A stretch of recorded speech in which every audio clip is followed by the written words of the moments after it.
The Drifter has this mysterious cargo that he's been dragging behind his ship for who knows how long. The ball. There's, yeah, that big chunk of ice. Where did it come from? In the season of the Drifter, we get to finally go to his ship. When you go into this thing, it's not what you expect.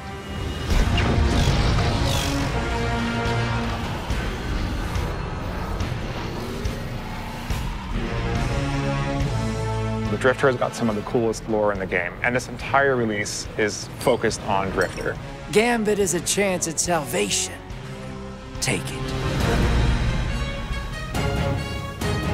So in Season 6, we've got something for everybody, whether you're a D2 owner, a Forsaken owner, or an annual pass owner. We've got new gear to chase, new weapons to chase. We've got exotic quests. We've got clan rings. We've got lore. Every week, there's something different for you to do. Players want to play with their friends right now. They don't want to play 10 hours of something else just to be able to go play Season of the Drifter. So we came up with Power Surge bounties to get you up to 640 power within the first hour to 2 of your gameplay experience. Enough fooling around. Day 1, you're going to log in, you're going to talk to the Drifter. He's going to inform you that the most important thing you do is go play Gambit Prime. So you're going to want to play Prime and then go play Reckoning, and then take your rewards from Reckoning back to Prime. Yeah, it's this great little loop. Dredging. Nah, not anymore. It's Drifter now. Season of the Drifter, there's some super deep lore with Drifter and the 9. They're working with him for some reason. When you're helping him, it may or may not be the right thing to do, but you just don't know. I know you all keep tabs on me. Drifter has finally moved shop. He's running a new scam now. He's got a new thing that he calls Gambit Prime. Gambit Prime is the sweatier version. Risks are higher, the reward is higher. If Gambit was training for a heist, Gambit Prime is the heist. On day 1, it's going to feel a little closer to that Gambit you've been playing originally. And then all of a sudden, the mode is actually going to transform over time as players unlock perks. And it's just one round, so it's really focused into this one short, intense experience. A couple things have changed. A few very important elements that can swing matches too. First of all, players can actually drain motes from an enemy team. Additionally, there's new mechanics during the primeval phase that asks people to work as a group, almost like a raid, in order to actually DPS the boss and win. We got feedback from players. They wanted to play Gambit private matches like they can do in the Crucible. Just get into a fire team. Go in solo if you want to and like check it out. Run around the maps. Create tournaments.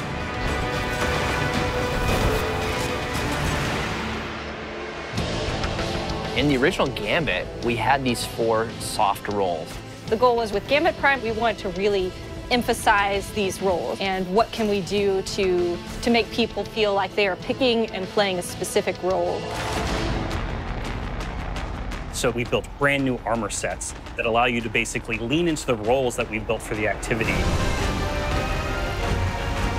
Calling the Reaper, the person who kills as many combatants as possible. The Collector, the person who collects as many motes as possible to send blockers. The Sentry, the person who's focused on defeating the Taken and helps you kill the Primeval. And then, of course, the classic Invader, who's going to wreak havoc on the other team as many times as possible. We don't actually know how people are going to play different roles, but it's going to be interesting to see how they concoct their teams and go in and play. Yeah. We actually have 2 new maps coming in the release. The Mars map is first week. Yeah. Titan is the second week. There's a new weapons feat for Gambit Prime, the Spare Rations hand cannon, the Soul Survivor sniper rifle, the Doomsday grenade launcher.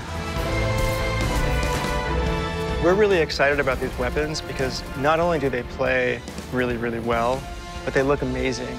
They look like they were designed by this space biker rebel guy. Who's seen some serious shit? It's a big improvement over Black Armory. Annual pass owners, day 1, you will have full access to being able to play. As soon as you finish your first Gambit Prime match, Reckoning is going to open up. You're teleported into the planes of the Nine, which is this huge, like, vast space.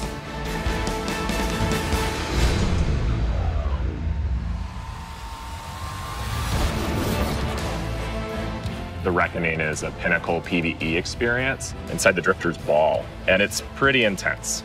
Yeah, it's not easy. It is not easy. Yeah. When you first get dropped into Reckoning, it's complete chaos. You don't know what's going on. You're gonna have to move fast. You're gonna have to kill fast. High octane, back against the wall, enemies spawning.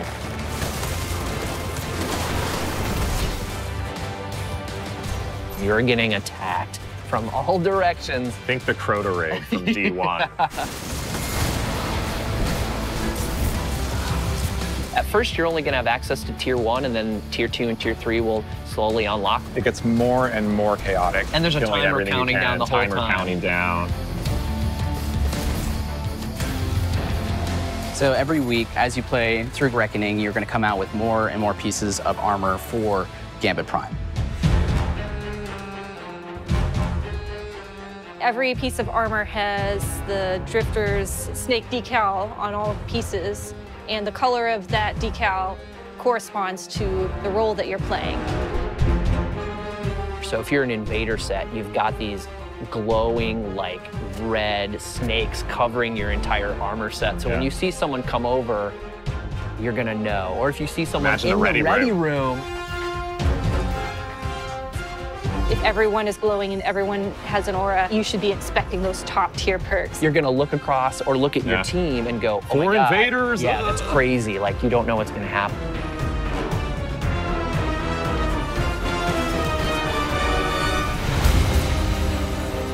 We're really excited for all the content we've got coming out, not just annual pass content. The new Crucible Pinnacle weapon, the new Vanguard Pinnacle weapon, a new spring event coming, which The we've never Revelry. had before, the Revelry. Yeah, week 2, you're gonna start your journey to Thorn. I cannot wait to complain about people with Thorn as I'm holding Thorn. Season of the Drifter is really the first time we're coming out really understanding how we want to structure a season of content. Leading into Shape Destiny more in line with what our core community wants.